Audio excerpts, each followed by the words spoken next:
Setelah saya cek, Bapak tadi tampil 17 menit sebelum.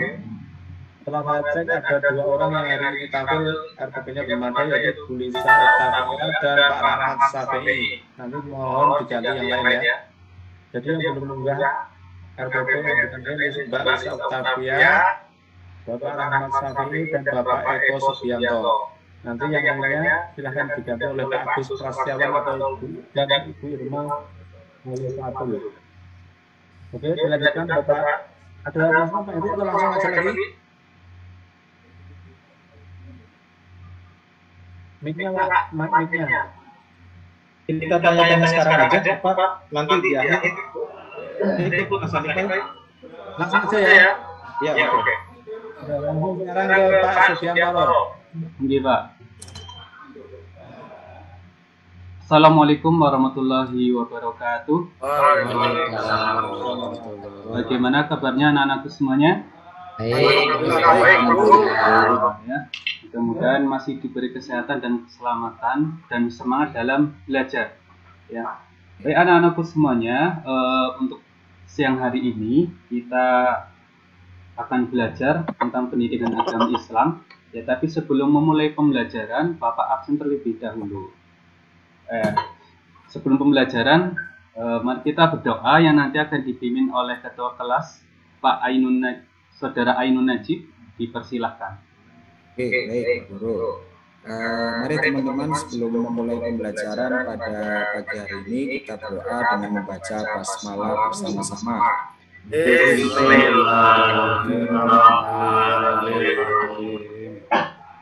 Baik, selesai Pak Guru. Terima kasih Pak Ainun. Selanjutnya saya absen terlebih dahulu. Mas Agus Prasetyawan. Hadir Pak. Mas Ulin Nuha. Hadir. Ya, terima kasih, alhamdulillah hadir semuanya. Mudah-mudahan semangat terus dan jangan kendor dalam belajar. Ya. Sebelum lanjut pada materi, alangkah baiknya kita tadarus terlebih dahulu. Ya, siapa yang mau membaca? Pak Guru. Iya, monggo Pak Mas Ainun. Sulit yang mau baca Pak. Oh iya Mas Ulin, monggo. A'udzubillahi minasyaitonirrajim. Bismillahirrahmanirrahim. Wa min kulli syai'in khalaqna zawjayn la'allakum tadhakkarun. Shadaqallahul adzim. Ya, terima kasih Mas Ulin. Udah jelas ya, di sini Allah menciptakan semuanya itu berpasang-pasangan ya, laki-laki dan perempuan. Ada langit, ada bumi, siang dan malam. Oleh karena itu pada siang hari ini kita akan bahas tentang bab pernikahan ya, bab pernikahan. Ada yang udah pernah lihat nikah nih? Sudah, alhamdulillah. Kemudian sebelum pada materi kita akan bahas kompetensi dasar terlebih dahulu ya. Pertama, ayat 3.6 itu menganalisis dan mengevaluasi ketentuan pernikahan dalam Islam. Kemudian yang 4.6 menyajikan prinsip-prinsip pernikahan dalam Islam. Peta konsepnya, yang pertama apa saja yang akan kita bahas. Nanti kita akan bahas tentang pengertian pernikahan dalam Islam. Kemudian yang kedua itu tentang tujuan pernikahan, hukum pernikahan dalam Islam, dan rukun serta syarat pernikahan dalam Islam. Terus kenapa sih kita harus belajar pernikahan gitu kan ya? Ini tujuannya pertama, kalian itu meyakini bahwa kebenaran ketentuan pelaksanaan pernikahan berdasarkan ketentuan syariat Islam sebagai perintah agama dengan benar. Ya, yang kedua, melalui membaca berbagai sumber informasi serta diskusi kelompok, kalian itu nanti mampu menjelaskan tentang pengertian, tujuan, hukum, dan syarat rukun pernikahan dalam Islam. Kemudian, melalui pendekatan saintifik serta tanya jawab, peserta didik mampu merangkum pengertian, tujuan, hukum, dan syarat rukun pernikahan dalam Islam. Nah, itu tujuan kita belajar terkait dengan pernikahan ya. Sebelumnya, coba apa sih yang kalian pahami terkait dengan pernikahan? Siapa menjawab? Coba ada nggak? Oke, coba Mas Herdi. Pernikahan adalah hubungan antara laki-laki dan perempuan dewasa dalam keluarga. Dalam pintar ya. Ada lagi yang mau menambahkan? Apa Bapak tunjuk? Coba saya tunjuk Mbak Lisa.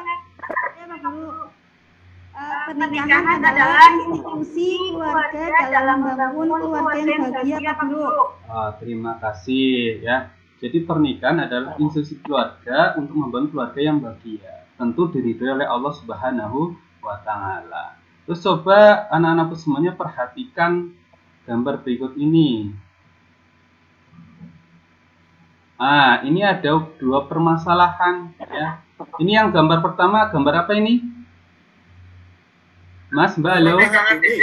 Pernikahan ini dan sampingnya ada pergaulan bebas. Naudzubillah, mudah-mudahan kita semuanya dijauhkan dari hal ini. Makanya Allah dan Rasulnya menyuruh kita ya Muslim untuk apa? Menikah. Gitu. Dan apa sih sebenarnya nikah dalam Islam gitu ya? Yang pertama tentu bahwa nikah secara bahasa adalah al-jam'u ya. Kemudian secara istilah, coba Mas Agus, coba secara istilah nikah itu apa? Tolong dibacakan. Ya Pak. Bentar. Oke, terima kasih Mas Agus. Paham ya? Bisa dipahami ya anak-anakku semuanya? Alhamdulillah. Baik, tapi sebelumnya kita nanti lanjut dengan cara diskusi ya. Bapak nanti akan bagi menjadi 3 kelompok. Ya, yang pertama, kelompok pertama itu ada Mas Eko, kemudian Mas Rahmat Syafi'i dan Mbak Irma. Kemudian kelompok 2 itu ada Mas Harnen, Mas Herdi dan Mas Ulin. Kelompok terakhir atau kelompok 3 itu Mbak Lisa, Mas Agus dan Mas Ainun ya. Kelompok 1 nanti silahkan berdiskusi tentang tujuan pernikahan dalam Islam. Kelompok 2 tentang hukum nikah. Dan kelompok 3 itu tentang rukun dan syarat pernikahan dalam Islam. Silahkan anak-anakku semuanya mencari referensi yang ada. Bisa memakai buku paket yang telah kita pakai, atau melalui internet, atau melalui YouTube yang kemarin Bapak sudah upload. Silahkan dibuka kembali ya, atau melalui Google Cendekiawan atau literasi-literasi yang lain ya. Monggo dipersilahkan, nanti Bapak kasih waktu 15 menit untuk diskusi terkait dengan materi ini. Ya, nanti setelah diskusi selesai, setiap kelompok maju untuk mempresentasikan hasil diskusinya. Paham ya anak-anak G? Silahkan dikerjakan cairan yang banyak. Baik, diskusi sudah selesai semua ya. Sekarang presentasi, monggo silakan kelompok 1 tadi ada Mas Eko, Mas Rahmat dan Mbak Irma, silakan maju untuk mempresentasikan. Kak, saya kelompok 1. Monggo silakan. Presentasi tujuan nikah adalah untuk membangun keluarga yang bahagia dan sakinah, menjalankan sunnah Rasulullah dan perintah Allah SWT, kemudian memperoleh keturunan yang sah dan membina kasih sayang yang sah. Itu Pak. Ya, terima kasih, tepukan buat Mbak Irma dan kelompok 1. Ya. Baik, kelompok 2 silakan maju Mas Harnen, Mas Hedi dan Mas Ulin.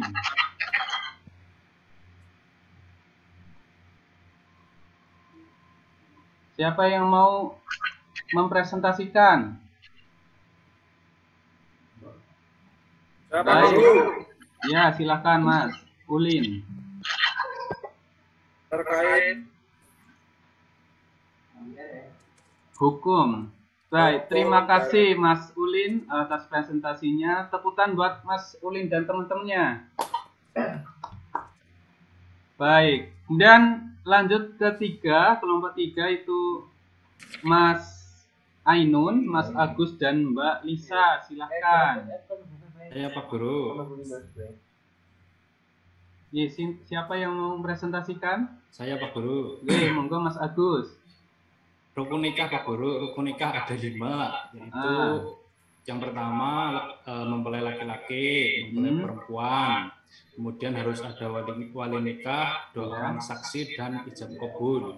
Iya, terima kasih. Tepuk tangan buat kita semuanya. Baik, alhamdulillah ya, presentasi sudah berjalan dengan lancar, semuanya sudah baik, sudah berani maju dan menyampaikan daripada hasil diskusinya. Dan semuanya sudah baik semuanya, sudah bagus semuanya. Berarti dapat kita simpulkan ya apa saja yang telah disampaikan oleh teman-teman ya. Yang pertama kita tadi bahas tentang nikah. Apa itu nikah ya? Akad yang menghalalkan pergaulan antara laki-laki dan perempuan yang bukan mahram, yang mana pergaulan itu menjadikan ibadah di mata Allah Subhanahu wa taala ya. Dan yang kedua terkait dengan hukum nikah, itu bisa menjadi wajib, bisa menjadi sunnah, mubah, makruh maupun bahkan haram, yaitu hukum nikah. Dan terkait dengan rukunnya, ya rukunnya tadi sudah disampaikan oleh kelompok 3 bahwa rukunnya ada 5 wajib ya, harus ada mempelai laki-lakinya, ada perempuannya, ada wali, 2 orang saksi dan ijab kabul. Dan tentang tujuan nikah tadi sudah sampaikan juga ya bahwa tujuan nikah itu bisa memperoleh keturunan yang sah. Ya. Baik anak-anakku semuanya, itu hasil daripada diskusi kita pada siang hari ini ya. Kemudian sebelum ditutup ya, kita refleksi dulu pelajaran pada siang hari ini, apa yang kalian dapat. Coba siapa yang mau menjawab tentang refleksi siang hari ini? Saya Pak Guru. Oke, Mas Ainun, silahkan Mas Ainun. Oke. Dari materi kali ini saya mendapatkan banyak sekali pelajaran tentang pernikahan. Bahwa ternyata nikah itu bukan hanya ingin dan cinta Pak Guru, tapi memang harus didasari dengan niat ibadah kepada Allah. Apalagi tadi sudah disampaikan terkait niat ibadah kepada Allah. Apalagi tadi sudah disampaikan terkait tujuan dan hukum nikah. Bahwa nikah menjadi wajib ketika seseorang sudah mampu menikah dan takut akan perbuatan zina. Dan ini menjadi pegangan saya ke depannya Pak Guru. Ya, terima kasih Mas Ainun. Ya, ini harus jadi pegangan kita semuanya. Ya, bahwa ketika kita sudah mampu nikah, sudah secara fisik, secara finansial sudah mampu, maka wajib nikah. Ya. Tapi kalau belum ya kita puasa dulu. Ya. Jadi hukumnya di sunnah. Ya. Gitu. Baik anak-anakku sebelumnya, sebelum saya tutup, nanti ada soal yang harus dikerjakan ya oleh anak-anak semuanya. Dan itu nanti dikumpulkan. Nah, kalau soalnya sudah, terus nanti Pak Sugi kasih tugas di rumah. Ya, yang pertama ini kalian mencari referensi terkait dengan pernikahan online. Ya, hukumnya seperti apa? Nanti kalian cari. Ini individual ya, individu bukan kelompok.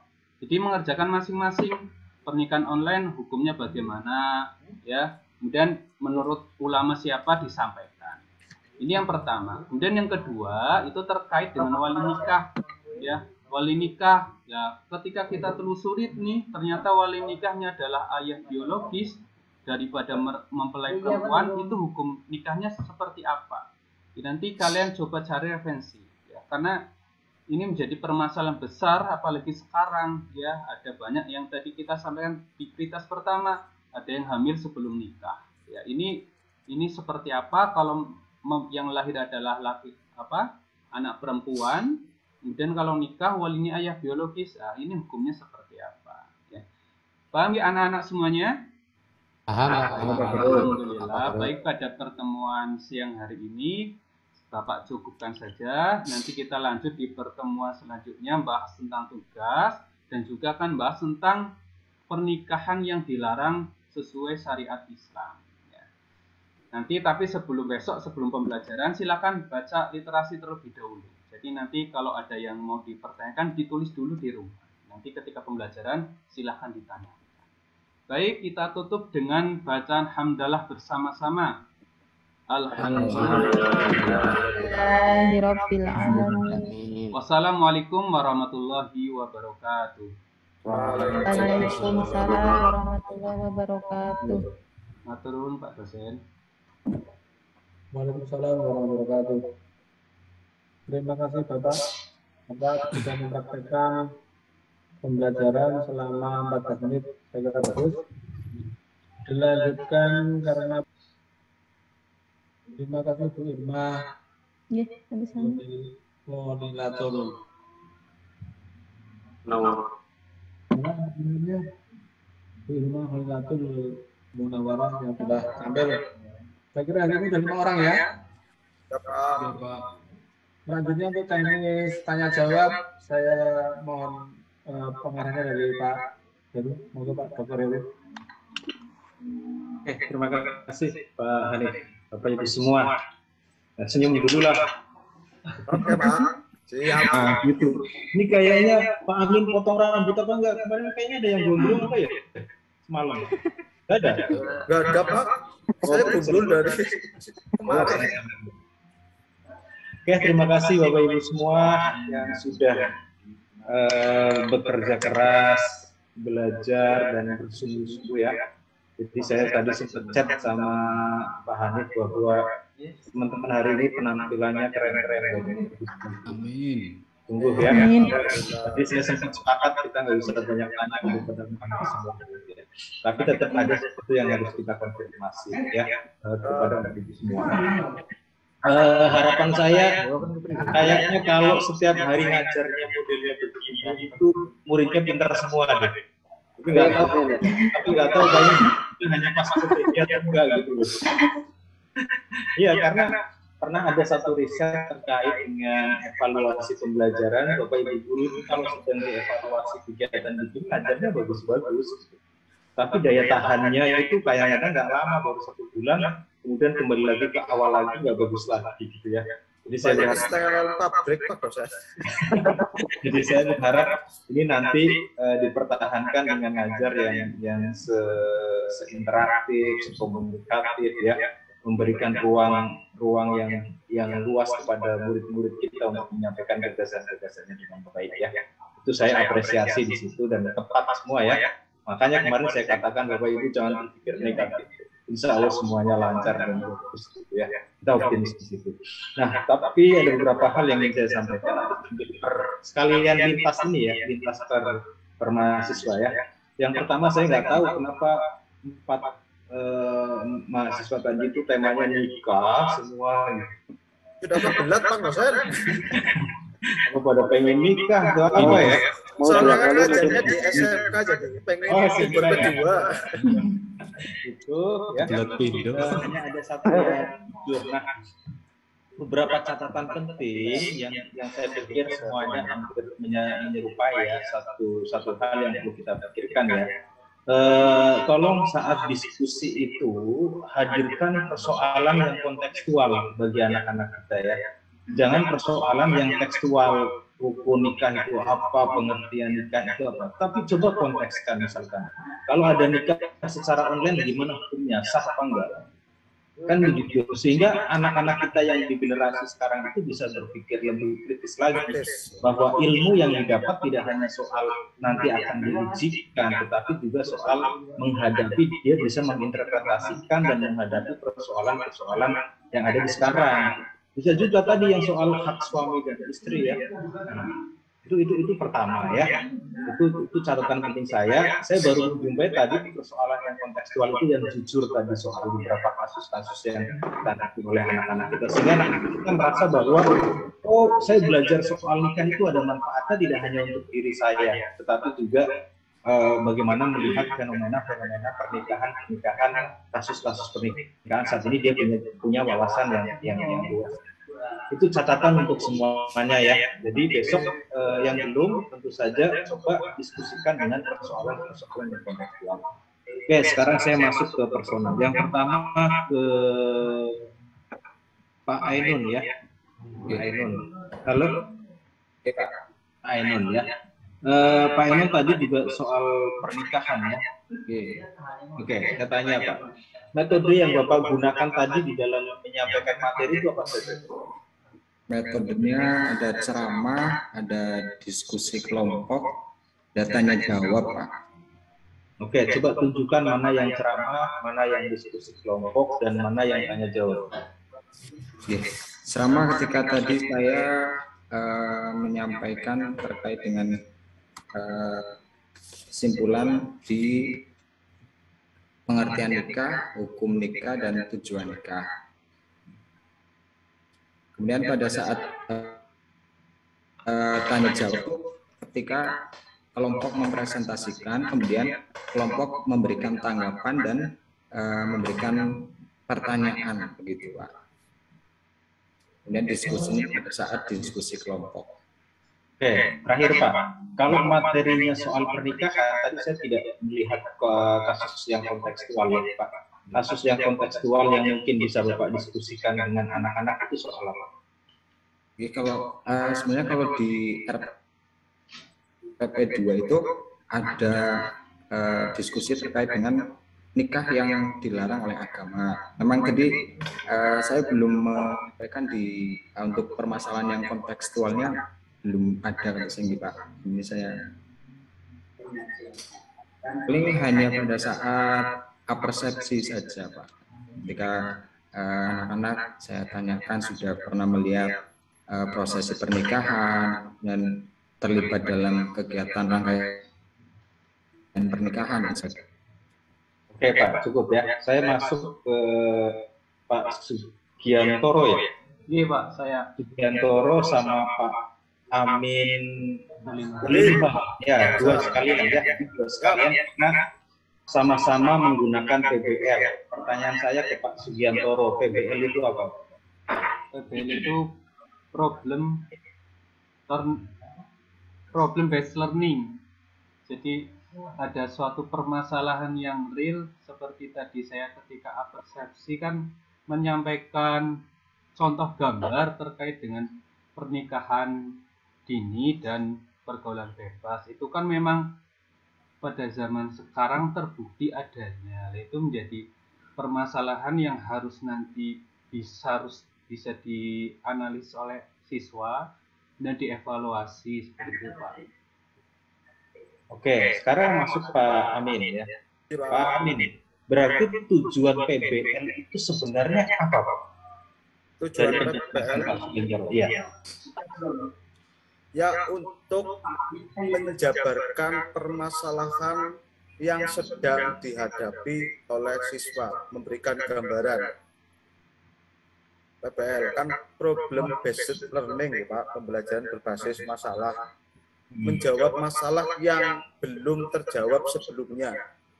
Oke, jadi goal PBL itu kan memberikan solusi ya, atas persoalan yang sesuai dengan konteks materi yang sekarang sedang ada menjalar di anak-anak kita. Nah, kalau goalnya itu adalah mendapatkan solusi, kira-kira di tujuan pembelajaran itu yang tepat seperti apa Pak Sugiantoro? Ya, terkait dengan pernikahan itu ya anak-anak bisa mengetahui apa hal yang harusnya dihindari ataupun hal-hal yang dilarang dalam syariat Islam gitu Pak. Kalau menurut Pak Amin, goal yang kemudian bisa dituliskan di dalam tujuan pembelajaran dari PBL yang paling penting itu apa? Paling pentingnya satu, menganalisis dan mempraktekkan. Apa Pak? Analisis mempraktekkan apa? Ya dari pernikahan yang materi yang tadi disampaikan oleh Pak Sugiantoro terkait pernikahan, anak-anak jadi tahu terkait pembelajaran atau proses materi pernikahan. Selanjutnya ke depannya anak tersebut ketika sudah mencapai umur dan sudah wajib untuk menikah, nanti anak tersebut bisa langsung mempraktekkan materi terkait pernikahan dan bisa memberikan bisa ini Pak, mengatasi hal-hal yang akan terjadi ketika mereka itu dalam berkeluarga, sudah dalam ikatan pernikahan, mengantisipasi hal-hal yang akan terjadi. Oke, diperhatikan ya, karena memang ada ada model yang berbeda pembelajaran kita dengan pembelajaran di luar, karena mereka sudah berbasis PBL, dan saya apresiasi terhadap Pak Sugiantoro dan Pak Amin dengan mengkonsep PBL. Goalnya sebenarnya kan anak-anak kita bisa membuat formulasi, bisa menciptakan suatu gagasan, menuliskan gagasan tentang bagaimana mengatasi problem yang dijadikan bahan diskusi. Berarti kan di situ ada C6 ya, mencipta ya, dan ini belum tampak kemudian di tujuan pembelajaran Pak Amin dan Pak Sugiantoro. Ada yang tampak tadi, tetapi baru menceritakan pengalaman, bukan memformulasikan, menuliskan gagasan atas solusi yang bisa disampaikan anak-anak secara kelompok maupun personal ya. Ya, tidak ada persoalan itu ya. Itu perlu, itu tambahan. Kemudian Pak Agus, halo Pak Agus. Oke, Pak Agus mengangkat tentang kejujuran ya. Betul ya? Ngapunten Pak, tentang makna aurat. Makna aurat. Kejujuran saya tadi Pak. Oh, yang kejujuran Pak ini ya? Oh, saya Amin sama tadi ya. Tentang kejujuran ya. Oke, makna aurat ya. Iya Pak. Oke. Pendekatan yang Bapak gunakan apa? Pendekatan saintifik Pak. Saintifik ya. Apa itu saintifik Pak? Pendekatan mohon maaf Pak, lagi rada serak saya. Ya, nggak apa-apa. Makanya saya menggunakannya saintifik juga Pak. Biar apa? Pendekatan yang menggunakan siswa untuk mengobservasi dari konsep yang ditampilkan, dan kemudian siswa mengkomunikasikannya di depan kelas dan kemudian membuat kesimpulan. Oke, datanya di aspek mengkomunikasikan ya Pak. Gimana Pak? Mengkomunikasikan dengan materi tentang aurat ya, apa yang bisa dikomunikasikan siswa kepada teman-temannya? Kalau tadi yang saya praktekkan itu mengkomunikasikannya ketika dia sedang mempresentasi Pak. Mempresentasi dari makna aurat, makna jilbab, dan berbusana muslimah. Nah, itu ya. Jadi saya belum berkata ke kontekstualannya ya Pak ya. Oh, okay. Ya, jadi semuanya masih berpikir bahwa ya anak paham materi yang kita sampaikan sesuai dengan yang di kurikulum ya. Tetapi Bapak Ibu guru perlulah bahwa mengkontekskan materi dengan kehidupan mereka juga saya pikir menjadi hal yang penting ya. Terakhir Bu Irma. Iya, Pak. Dan ini catatan saya untuk semuanya ya, kok tergesa-gesa gitu, kok grogi gitu ya, karena mungkin disaksikan saja dengan Pak Hanif jadi grogi apa lagi? Dadakan, Pak. Dadakan, Pak, tadi. Ya, Bu Irma tadi pakai discover learning ya, kalau tidak salah. Benar ya? Iya, Pak. Sebenarnya saya tanya lagi seperti PBL tadi Pak Amin sama Pak Sugiantoro. Goal dari discovery learning itu apa? Goalnya siswa dapat nanti ketika mereka sudah mencapai umur untuk menikah, nanti mereka mampu menjalankan iya Mas ya sebelum menikah ya sekarang. Jadi dalam misal mereka dalam berkeluarga, mereka sebagai anak, mereka dapat mengetahui hak dan kewajiban sebagai suami istri, berarti sebagai suami istri kedua orang tuanya, seperti itu Pak. Tapi mereka dapat mengetahui hak apa aja sih, kewajiban apa aja sih yang harus dipenuhi sebagai seorang suami maupun istri, seperti itu Pak. Nah itu Bapak Ibu masih berkutat di wilayah pemahaman, padahal discovery itu juga sampai kepada ranah menemukan. Makanya apa yang bisa ditemukan dari materi aurat berjilbab kaitannya dengan kehidupan anak-anak itu, apa yang bisa ditemukan di situ, itu perlu diungkap ya. Nah yang terakhir itu di RPPI itu di poin ketiga kalau tidak salah menyebut bahwa ada C6 menampilkan ya. Ya maksudnya apa tuh? Apakah menampilkan itu masuk kepada ranah C6? Maksudnya di sini itu menampilkan diskusi paparan dari materi tersebut Pak.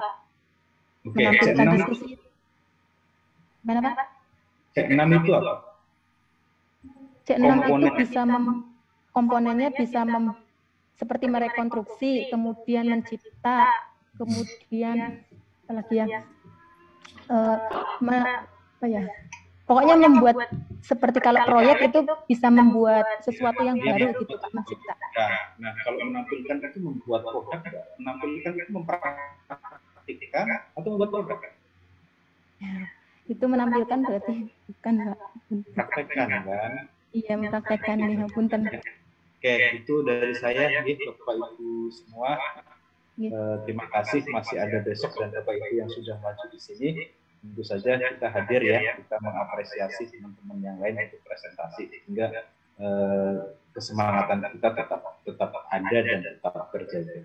Oke, selanjutnya silakan Pak Hanif, dari saya cukup. Terima kasih Pak Heru. Sebelumnya ujian yang pertama dengan Pak Heru saya tambahkan saja ya. Untuk Pak Ainun Najib, tagihan dalam lembar yang saya terima itu salah satu saja ya. Itu mengetahui teori belajar dan yang digunakan dalam pembelajaran tadi apa. Coba Pak Ainun Najib, teori belajar yang digunakan apa dan implementasi dalam pembelajarannya tadi seperti apa?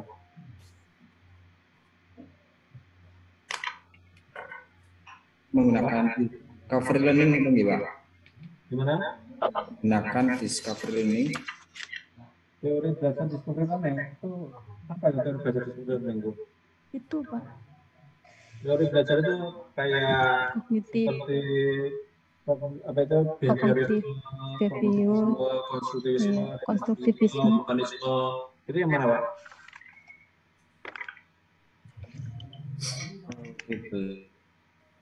Belajar. Terlalu sulit Pak ya? Itu ada di tagihan di sini masalahnya. Oke. Ya Pak. Oke, kita pindah ke Pak Sugiantoro dulu. Teori belajarnya apa Pak Sugiantoro?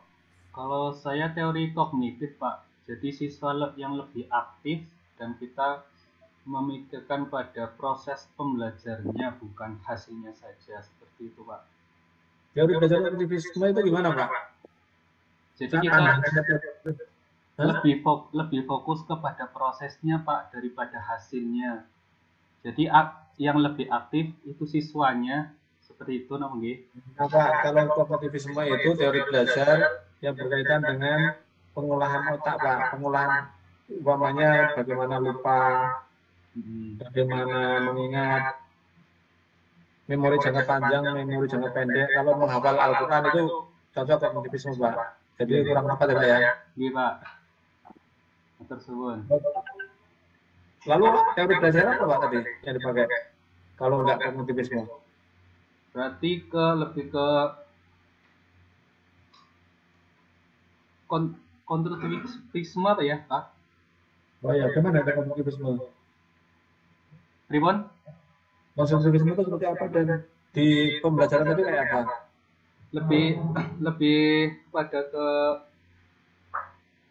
guru itu sebagai fasilitator seperti itu. Ya, oke, mungkin lebih dekat ke progresivisme Pak ya. Iya. Oke, kemudian Pak Amin, tadi apa teori belajar yang dipakai?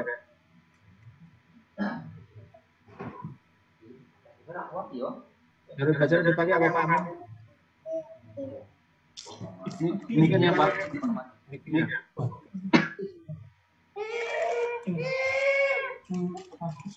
Mic-nya Pak, mic subscribe. Open mic please.